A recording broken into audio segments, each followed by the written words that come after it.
So what we are going to do within this project, which is formally a project funded within the European Union Horizon 2020 program. It's a close collaborator of some other research-oriented projects in the same direction. All of them are interested and focused on the impact of technological transformation on children and youth. In our case, the key point, the key objective is a so-called knowledge base. What is our idea with regard to that? As we all know, children and young people go online virtually every day. We have international data on children, and online media the data are extensive, heterogeneous, and partly contradictory. Therefore, many people in the practical side often say, what do we really know about it? What is its sense? What is the meaning of the use of data? If we have them, you say we have data, but we cannot use them. Our aim is to create a comprehensive pan-European knowledge platform with the participation of international researchers, educators, policymakers, and concerned dialogue groups.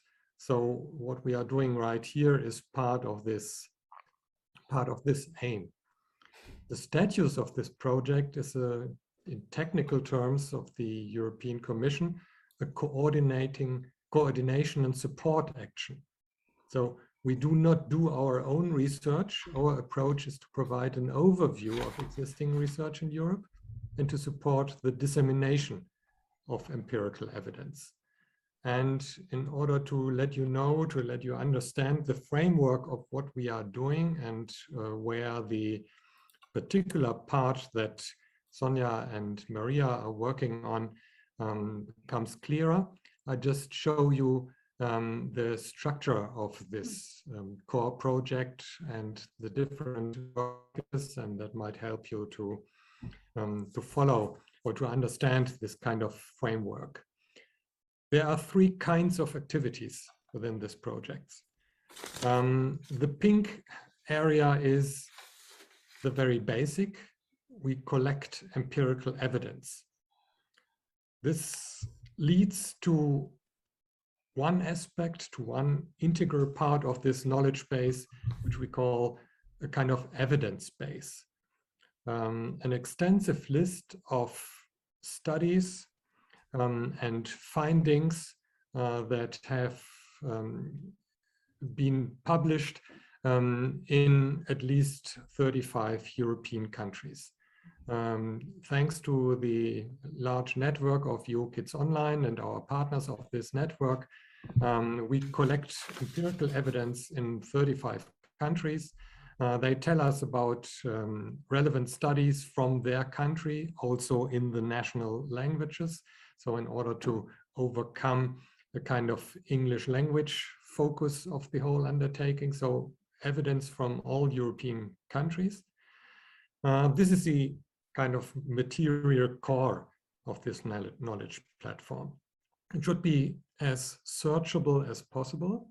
All these findings, these studies are coded with regard to a complex grid of categories with regard to the theory that has been applied, the methods that have been applied, ethical issues that came up, the particular target group, and so on.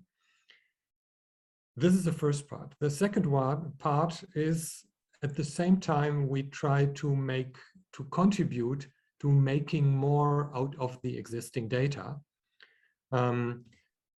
The work package 3 that you see is maybe better called a data directory than a data archive. So we are not going to provide data ourselves, but we will provide a directory that helps us to identify and to find relevant data that researchers can use for further analysis on particular topics. So we would like to contribute to recent discussion furthering open access kind of research, having secondary analysis of existing data, and so on. The blue one, an evidence base, letting people know there's an interesting study from Lithuania on this particular topic, is helpful and might be interesting. But the other two blocks, the blue box and the green box, is about contextualizing these findings. That is one of the indicators for our title, From Findings to Frameworks.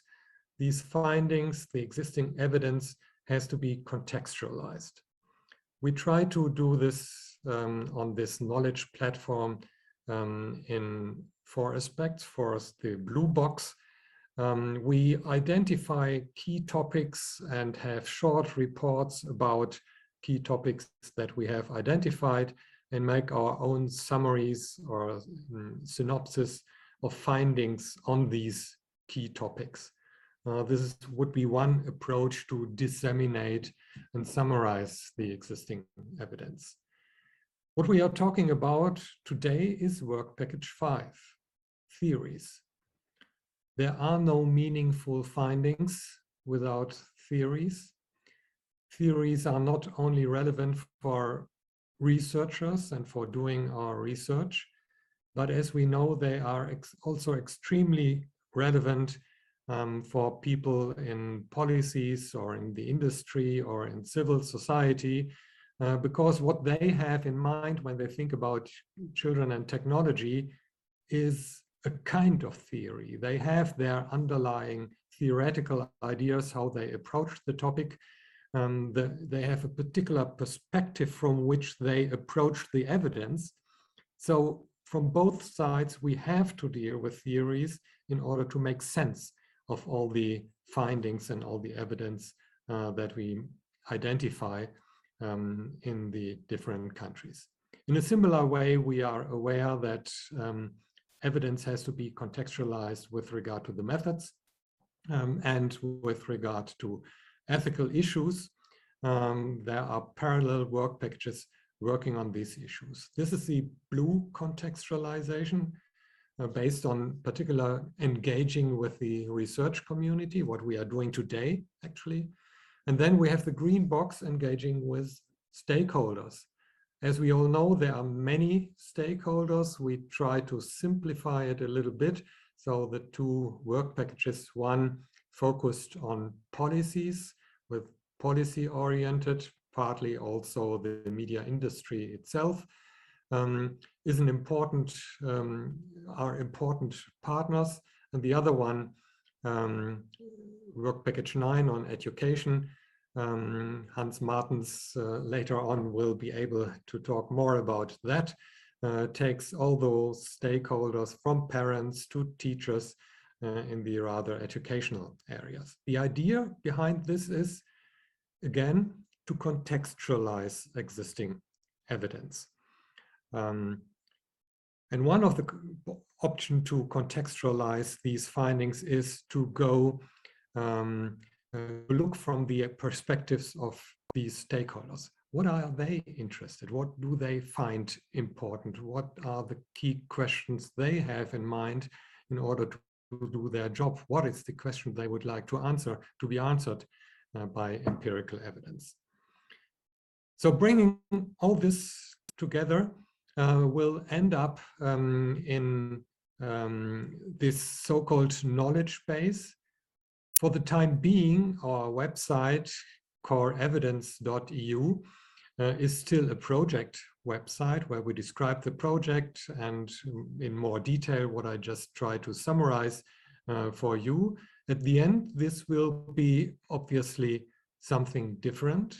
It will be a knowledge base which, as just indicated in this slide, for instance, which will have an entry point, the evidence base, a kind of database where you can search for particular evidence, the data archive where you can find data sets or links to data sets that are available. At the same time, there will be an entry point for stakeholders from policies. There will be an entry point for those who are rather interested in theoretical framing. And that is where we right here today. Work Package 5, organized by Sonja and Maria as the team from LSE, are asking you and themselves how we can use, how we can theoretical concepts to make the existing empirical evidence that we have in Europe, but even beyond Europe, to disseminate findings, to make them fruitful, to contextualize them, to answer the question, to what extent are these findings meaningful for different stakeholders and for the research community. That is the small framework around this work package that we are dealing with together, and it was a pleasure to show you this short summary.